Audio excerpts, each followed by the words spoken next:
Assalamualaikum warahmatullahi wabarakatuh. Salam damai sejahtera buat kita semua. Om Swastiastu, Namo Buddhaya, dan salam kebajikan. Bertemu lagi dengan saya, Feby Mahendra Putra, Direktur Pemberitaan Tribun Network. Tribuners, tahun 2023 merupakan tahun politik menuju tahun 2024. Sejumlah nama tokoh-tokoh telah muncul ke permukaan. Tokoh yang satu ini namanya sering disebut, meskipun beliau tidak pernah melakukan kampanye dalam tanda petik. Beliau telah menjalani penugasan sebagai Panglima TNI periode November 2021 sampai Desember 2022 dan mendapat kepercayaan sebagai Kepala Staf Angkatan Darat pada November 2018 sampai November 2021. Beliau adalah Jenderal TNI Purnawirawan Muhammad Andika Perkasa. Memang orangnya perkasa. Saya ingin menyapa beliau. Assalamualaikum, Pak. Waalaikumsalam, Mas Feby. Luar biasa, Pak Andika. Terima kasih banget sudah hadir di studio kami, Pak. Kalau menurut catatan, Bapak ini punya jam terbang sebagai prajurit TNI selama 40 tahun. Betul. Tentu ini punya pengalaman yang luar biasa. Pak, saya kepingin tahu juga, mungkin membaca pendengar kita, pemirsa kita kepingin tahu. Selama 40 tahun Bapak jadi prajurit itu yang tidak bisa Bapak lupakan apa? Dalam 40 tahun itu, Mas Ya. Feby, saya setelah lulus Akabri, Ya, masuk Kopassus, berarti saya harus menjalani latihan komando. Kemudian saya menjalani latihan penanggulangan teror, itu lain lagi. Jadi yang dari Kopassus diseleksi lagi, yang sudah lulus ya, sudah menjadi prajurit Kopassus, diseleksi lagi, wajib latihan lagi penanggulangan teror. Itu semakin lama semakin sulit dan semakin berat secara materi. ya, Tapi kalau Mas Feby tanya yang nggak bisa dilupakan, Ya. justru latihan pertama. Oh, latihan awal ya, Pak? Awal, Mas. Hmm. Latihan dasar militer. Jadi dari orang biasa jadi anggota militer itu Betul. ya? Lulus SMA, Ya. kita daftar Akabri, seleksi diterima, Hmm. baju kita diambilin semua, Ya. dikasih seragam, langsung 4 bulan. Jadi tepatnya 17 minggu. Itu shock gitu ya, Pak ya? Nah, kalau saya ingat Hmm. in hindsight, jadi kalau saya melihat balik, Mas ya, materi latihannya sebenarnya nggak ada apa-apanya. Dengan komando Dengan ya? latihan komando, dengan latihan penanggulangan teror, nggak ada apa-apanya. Tapi karena mungkin jiwanya belum siap. Ya, Maksudnya transisi toh, Mas. Ya, betul. Dari kehidupan sipil, walaupun saya besar di komplek tentara juga sebenarnya, Ya. tapi kan nggak pernah tahu rasanya. Nah, jadi sampai sekarang tuh membekas. Bahkan seperti misalnya, pertama kali kita latihan merayap. Merayap itu Ya, dengan ya. bawa senjata, Ya. bawa ransel, pakai helm. Itu kan bertahap. ya, Mulai dari nggak bawa apa-apa. Kemudian sampai finish. Udah gitu ulangi lagi bawa senjata. Bertahap lah. Ya. Lama-lama bawa ransel. Itu sampai sekarang masih ingat. Karena saya ingat di lapangan, panasnya bukan main. Dan itu di belakang saya nangis. Saya bisa merasakan ya, susahnya bukan main. Rasanya Ya, ya. berat gitu. Ya. Dan begitu kita di tengah-tengah gitu, suara siapa nih? Iya, iya, iya. Begitu saya nih, nangis teman saya. Ya, ya, ya. Jadi sangat berat dan bahkan ini jujur aja Ya. Mas ya. Saya 3 minggu pertama tuh sempat terpikir pengen pulang. Iya. Dan apa ya? Lempar handuk ya? Iya, sempat terpikir. Iya. Karena ya itu tadi, rasanya saya nggak tahan, saya nggak tahan. Tapi saya pikir dulu, saya lihat teman-teman, teman-teman kok bisa ya? Ya, Kalau ya. mereka bisa, harusnya saya bisa, gitu loh Mas. Tapi sempat muncul. Ya, ya. Itu ya, Pak, yang nggak Itu bisa dia. dilupakan. Pak Andika, sepanjang 40 tahun sebagai prajurit TNI kan Bapak mendapatkan berbagai amanah untuk menjabat ya, Pak? Iya. Mulai Pangdam, Pangkostrat, KSAD, Panglima TNI, Komandan Pasukan Pengaman Presiden. Iya. Di antara jabatan-jabatan itu, Pak, yang paling wow gitu, Pak, yang paling berkesan tuh ketika menjabat apa, Pak? Sebetulnya masing-masing jabatan itu beda. Beda ya, Pak? Ya? Beda, karena fokusnya beda. Misalnya saya menjadi Pangdam, itu teritorial Mas. Ya. Begitu jadi Komandan Kodiklat, bintang 3. Ya. Pangdam tadi kan bintang 2 Mas. Ya. Saya naik bintang 3, Komandan Komando Pendidikan dan Doktrin Angkatan Darat. Ya. Itu latihan. Ya. Kemudian jadi Pangkostrat. Ya. Itu ya tempur, Ya. tapi yang sifatnya konvensional. Hmm.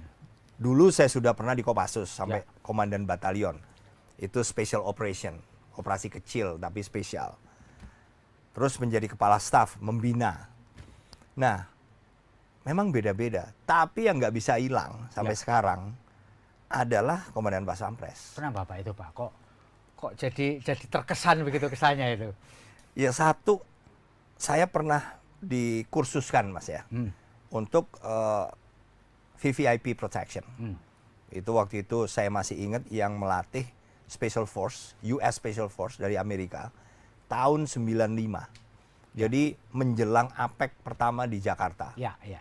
Masih zaman Pak Harto presidennya. Dilatih Pak ya? Dilatih. Tapi tetap aja itu kan teori, Ya. maksudnya general aja. Begitu menjabat Komandan Pas Pampres, menghadapi Real ya, Pak benar ya? real, menghadapi benar personality. Dulu nggak pernah waktu saya dilatih oleh US Special Force menjelang APEC pertama 95.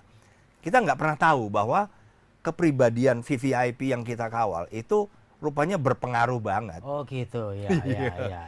Nah, apalagi waktu saya serah terima. Hmm. Presiden dilantik, besoknya saya serah terima dengan Mas Doni Monardo. Ya. Mas Doni kan ngawal Pak SBY. Ya. Nggak tahu berapa tahun itu, mungkin 3 tahun atau 4 tahun. Serah terima. Kak, nanti kalau presiden jadwalnya di istana, kamu bisa di Tanah Abang aja. Kita kan markasnya Tanah Ya. Abang, Mas.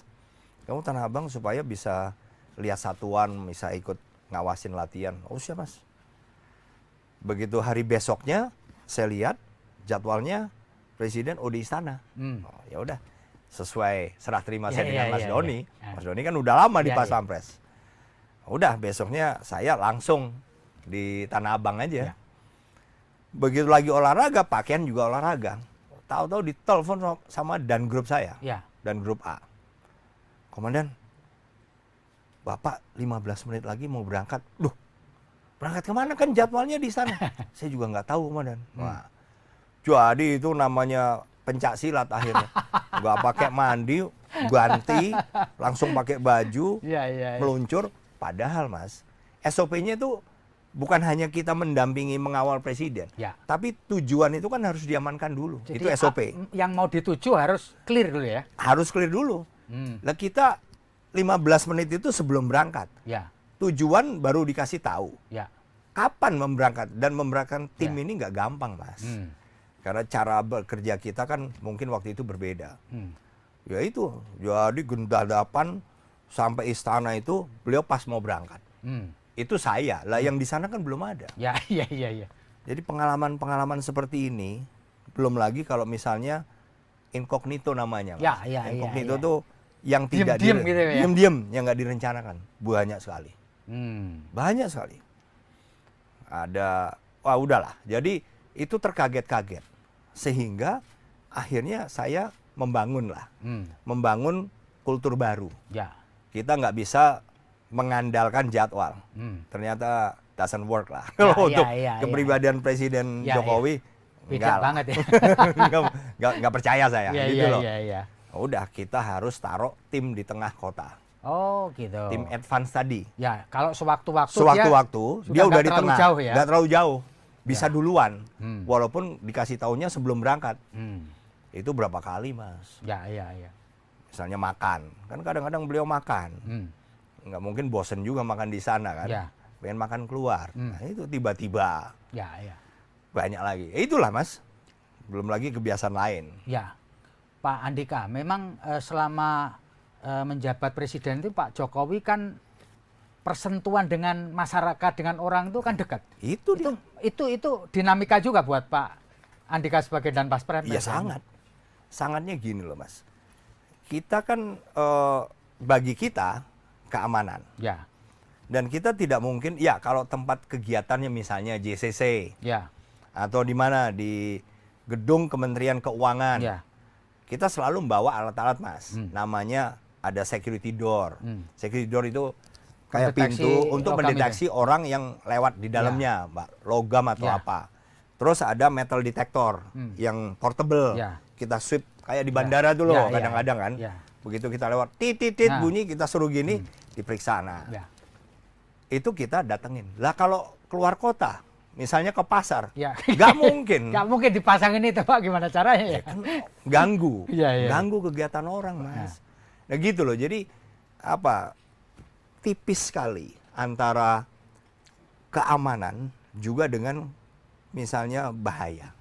Ya. Satu sisi beliau harus kelihatan misalnya normal, Ya. bagian dari masyarakat di pasar itu, nggak membuat ribet gitu loh. Ya. Jangan karena presiden datang, akhirnya mereka merasa ini kita resek banget, kita diperiksa-periksa kan nggak bagus Ya, juga. ya. Apalagi di pasar. Ya. Di pasar lapak mana yang nggak ada pisaunya? Ya. Gitu, Pak? Ya, betul lah. Lah iya, rata-rata ada pisau di situ. Jadi ya itulah. Ya akhirnya kita mengandalkan pagar betis dan mengandalkan radio. Oh ya. Jadi perintah itu harus benar-benar akurat dan real time.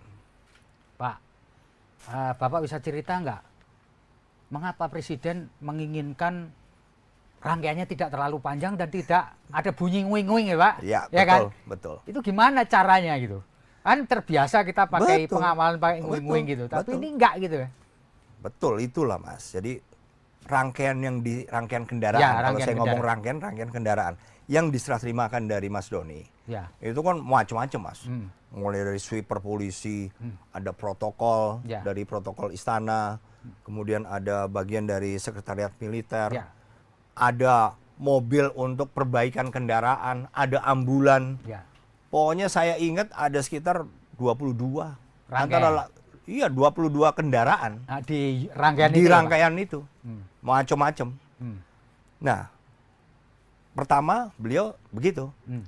Saya nggak mau rangkaian panjang. Hmm. Karena apa? Karena mengganggu di jalan. Karena saya nggak mau ditutup. Ya. Jalan tuh nggak boleh ditutup. Ya. Itu butuh waktu, Mas. Hmm. Saya ingat itu nggak mudah. Karena apa? Perangkat ini kebiasaan kan. Ya, sudah jadi SOP Sudah bertahun-tahun kebiasaan. ya. Dan kebiasaan begitu presiden mau lewat ditutup. Ya. Karena melalui HT.